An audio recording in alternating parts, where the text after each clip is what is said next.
première des choses que nous allons faire, on va décomposer d'abord les 30. Les 30, il faut les décomposer. 30, ça nous donne 30 fois 1. 30, ça nous donne 15 fois 2. 30, ça nous donne 10 fois 3. N'est-ce pas? Ça donne combien encore?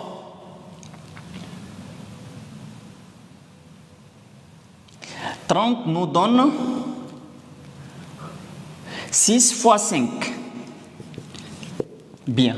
Voilà toutes les possibilités. On a décomposé les 30. 30 nous donne 30 fois 1. 30 c'est 15 fois 2. 10 fois 3. 6 fois 5. Maintenant, parmi les 3 décompositions là, lesquelles on va prendre pour obtenir 11. Donc, prenez 30 et 1. Est-ce qu'à partir de 30 et 1, là, vous pouvez faire l'addition ou la soustraction pour trouver 11?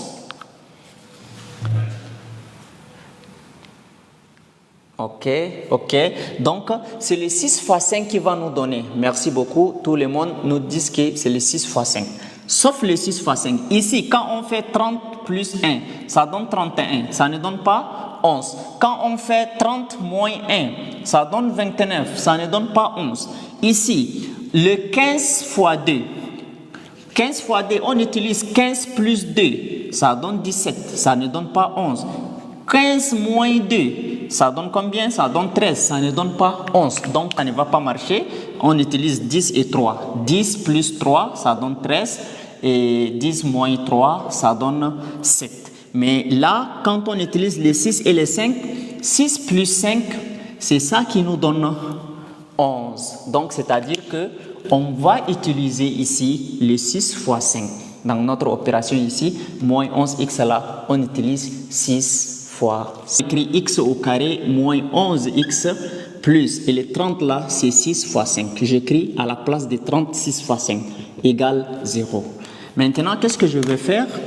Combien plus combien ou combien moins combien me donne moins 11? Je sais que moins 11x là, je peux utiliser moins 6x moins 5x. Moins 6x moins 5x, c'est ça qui me donne moins 11x. Je me suis servi de 6 et 5 pour trouver moins 11. Donc là, à la place de moins 11x, je vais remplacer par moins 6x et x au carré.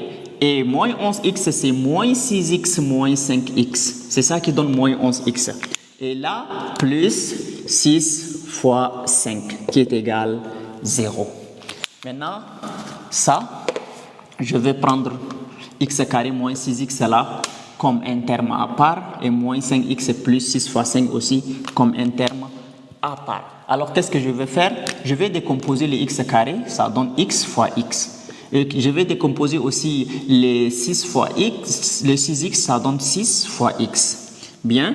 Et là, maintenant, je décompose les moins 5x, ça donne moins 5 fois x et plus 6 fois 5 qui est égal 0. Là, ici, je mets x en facteur. J'écris x facteur comme facteur commun, il reste x moins 6. Maintenant là, c'est 5 que je vais mettre en facteur. Mais je ne vais pas seulement mettre 5 en facteur, c'est moins 5 que je vais mettre en facteur. Et si je mets moins 5 en facteur, ici ça reste x. Et là, ça reste moins 6. Parce que moins 5 fois x, c'est ça qui donne moins 5x. Et moins 5, moins fois moins, ça donne plus. C'est ça le plus. Et 5 fois 6, c'est ça qui va donner après les 30 là, qui est égal 0. Maintenant, qu'est-ce qu'on va faire? Ici, on a encore les facteurs communs. Nous avons x moins 1 et 6. Facteur, c'est ça, facteur commun. Ici, il reste x moins 5 qui est égal 0.